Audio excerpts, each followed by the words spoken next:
Hey, we've been making some great progress on the RPG over the last few weeks. Making good progress ticking things off this list. Last thing we left off on was this map. I'm going to show you just real quick what that's looking like now. So, I added something. So, if I go up here, I have a slow zoom out that's working. And it's not perfect yet. You can see when I come back down, it's gonna like snap at some point. So I know why it's doing that. I gotta fix that. I really like this kind of camera slow, like it kind of zoom in, zoom out as the level changes. What I'm thinking of doing, I've never done anything like this, but figure out a way to create like nodes that I place in the map. Let's say I put the node at the top of the map. Then as I get towards the top, then I'll tell it to zoom out up until this maximum point, right? And then maybe I will put a couple more of those nodes. And so the closer you like triangulate towards those nodes, the camera zooms in and out. I think that might be really cool. Let's just take another look and do it again. I want to know what you think. If anyone's got any ideas about that, let me know. Right? But I think that really does add a really nice effect. Come back down. And this is zooming in more than when I normally zoom in, right? And it looks pretty good, I think.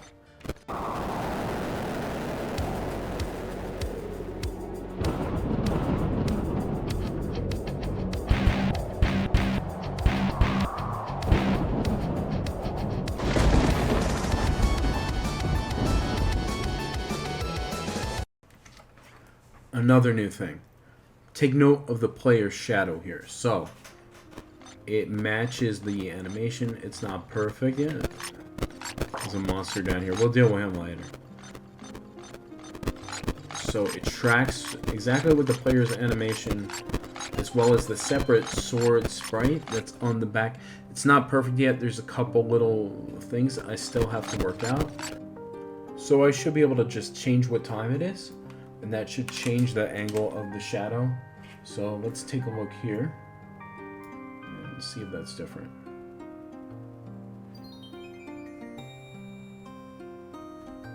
You can see, and it's not perfect yet, it's kind of squashed.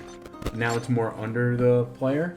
So I will probably continue to work on this to get this more realistic looking. And I think there's some like clipping and stuff that needs to happen. So it doesn't look like the guy's feet are in there. But pretty good start, I think. Here's that tree we made just to test this shader. It's not perfect yet, and I only have it going to one side, and that's because of the specific thing I'm doing with it. But it adds something. I think it needs a little adjusting. Come here. This is kind of what it looks like on a different tree in the editor. Pretty cool, I think. Very useful to help bring your environments to life. The shader is just in. You just attach it to one of these. That's the trunk. Just attach it to one of these sprites down here. And it's as simple as that. So I made a test map, a new one, where I could have more like angular areas to work on like the collision and all that stuff that needed issues, and we made a lot of progress with it. So let me just show you some stuff there. Now my first and most dreaded thing on this list was fixing like the collision and all the clipping and the layering. We don't have it 100% perfect yet, but I managed to take a lot of good steps towards fixing all those problems. So I totally redid the collision. Collision's simple, but we were trying to do some unique things with it, so I just reworked those parts, right? Now if I hit the wall, it makes a little thud. I think I like that. I don't know. I might not keep it. It might not work for all scenarios. It's kind of weird when you like bump into an enemy or something. fix this, but this is an issue, right? So before, you know, by the way, before we go on that, so before we're getting stuck on some geometry, and that's pretty much gone. Now, one issue is if I try to move through, like, diagonally on this, he does this weird thing where it looks like he's on an escalator, right? So to fix that, I think I need to do something with a raycast to say, like, hey, am I still gonna be colliding with something? Just a little more about raycasts. If you're unfamiliar, you can use a raycast, for example, if you're gonna shoot something, like a bullet, right? You can project out an imaginary line to see what that bullet's gonna hit. And, you know, maybe you want to make a decision if you want that to happen or not at that point, right? You can also see here, maybe you're gonna knock into a wall and you want to, or like off a ledge, and you just don't want that to even happen. So you can use the raycast to predict that, and then just don't let it happen. In the same way, maybe your enemies can use it to mimic sight, or you can use it for attack range, or I'm sure there's 1,000 other use cases. These are just some of them that I can think of off the top of my head. Then don't do that. It's not exactly that, because obviously this is not colliding, it's sliding just along the edge of where the collision is. But I think he's still, in one way, he's still colliding, right? Because he's not fully unleashed, right? So his speed is still like half, right? So that means we're still, yeah, I think you know what I'm saying. So check this out. So if I walk gently with the controller, there's no little smoke poof, right? You don't see a smoke poof. If I walk full speed, you can see the little smoke poof now. The game knows the difference between a quieter footstep and a louder footstep with a smoke poof. So, to illustrate that, let me creep behind this enemy that I placed over here. So, this will be sneaking, right?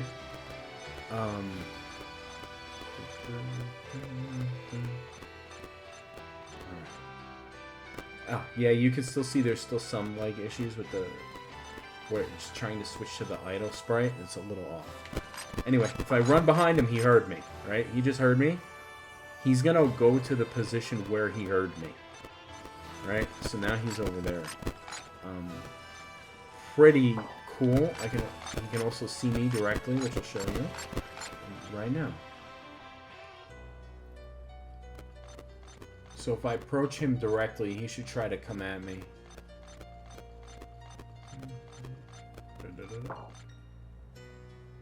See? Pretty cool. He should reset after a couple seconds, and then he's going to do it again. There we go.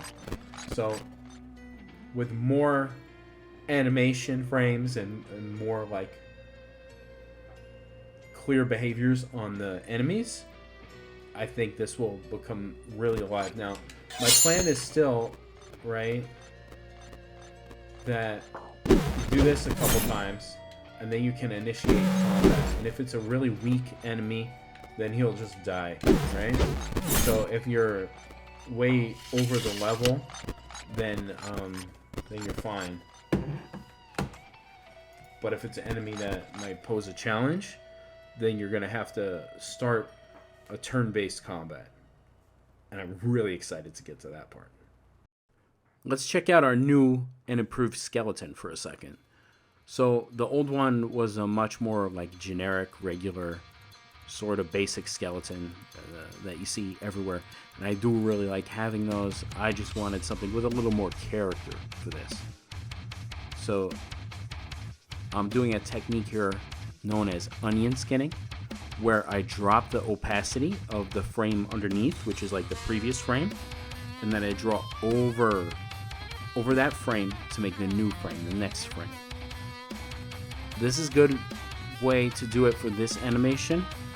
If you're doing some other kind of animation, like say a walking, running, or attacking, I would probably start with keyframes first. So you would, example, maybe your right foot all the way like the extreme of walk, and then the left foot, the other extreme, would be your 2 keyframes, and then you would animate in between. Or if it's like a sword attack, right, all the way raised up, and then all the way down. And then you would draw the in-betweens from that, and that's where that term comes from. The overall size of the sprite there, like the bounding box, that's the size on the sprite sheet. And then, you know, that's like 1 frame at a time we're drawing. And I'm using the color picker just to grab the color from the skeleton on the left there.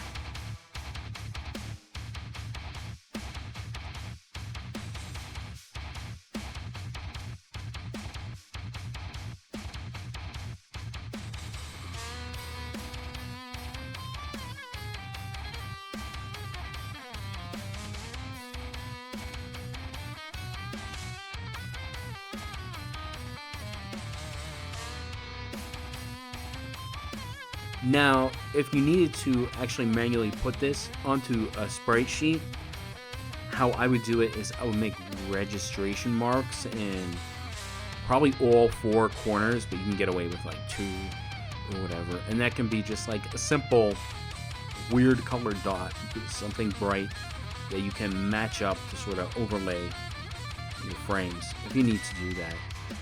I do think that there's a lot of tools that can just help do this for you. I think Sprite has a lot of like export features, and I know there's other programs that do it as well. I'm gonna let this play out so you can see me draw the entire animation.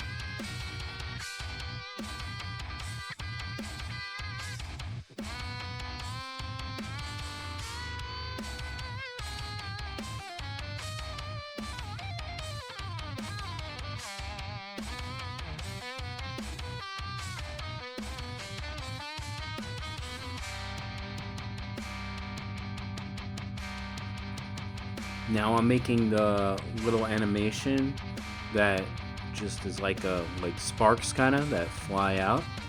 If you're feeling saucy, you could probably do this with particle effects and integrate that into your actual animation.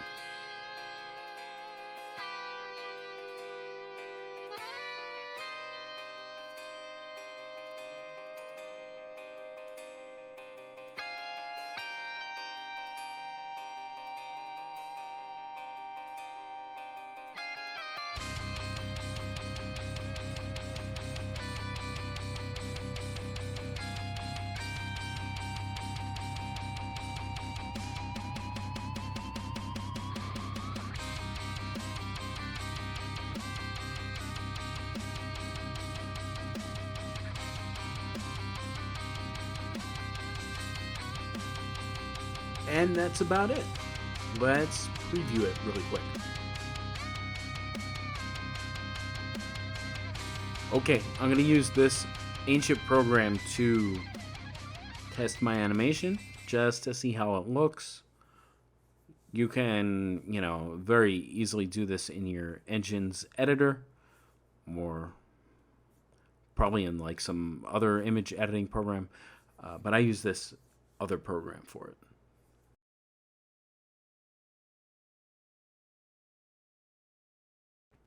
All in all, I'm pretty happy with the way this turned out. We did a couple other small things as well. So one thing I changed is how the first map loads when the game loads and loads the lighting type differently, which you can see here. That wasn't working before until you went to another map. We worked on this super cool Scanline Filter, which I already had before, but it wasn't as good. And after I played Balatro and I saw the Scanline Filter in there, I really liked it, so I tried to get it as close to that as I could. It's not exactly the same, but I think it looks really good. So turn this off for a second. Another shader, full screen shader that I worked on was sort of like a depth of field. So it would blur the edges of the screen, kind of like I don't know, can you see my mouse?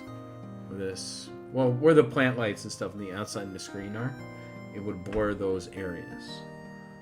But it was blurring the center a little bit, an undetectable amount, so I just want to tune that up a little bit before I do that.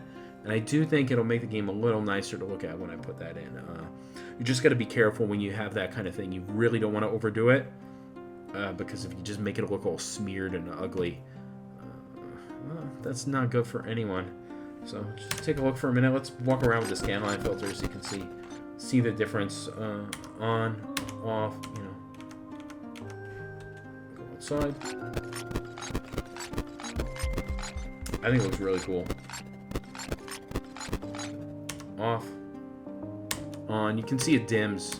Overall, it dims the screen, but that makes sense because you're putting darker stripes right across the middle there.